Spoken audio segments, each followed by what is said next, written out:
High welcome to Buddha series. நம்ம இந்த புத்தா சீரிஸில் அடுத்து பார்க்க போகிறது என்னோட ரொம்ப ஃபேவரேட்டான ரெஸ்டிங் புத்தா இல்லாட்டி திங்கிங் புத்தான்னு சொல்லுவாங்க. இது வந்து பார்த்திங்கன்னா இந்த புத்தா வந்து ரொம்ப அழகாக பண்ணியிருப்பாங்க.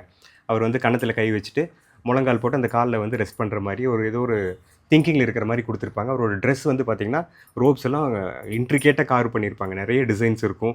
அதில் வந்து டீட்டெயிலிங் கொடுத்துருப்பாங்க, ஹைலைட் கொடுத்துருப்பாங்க. புத்தா வந்து ஸ்டோன் ஸ்டைலில் பிளாக் கலரில் ரெசினில் பண்ணியிருக்காங்க. ட்ரெஸ் பூரா பார்த்திங்கன்னா ரோஸ் கோல்டு ஸ்டைலில் ஃபினிஷ் பண்ணியிருப்பாங்க.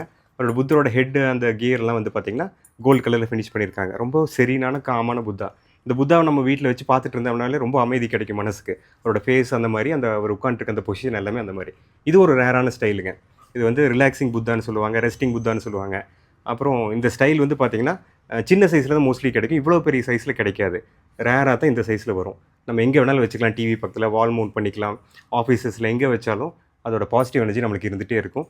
இந்த பீஸ் வந்து நாங்கள் டிஎம் பண்ணுங்கள். ஷிப் பண்ண முடியும் நம்மளால். செக் பண்ணி பார்த்துட்டு சொல்லுங்கள். தேங்க்யூ.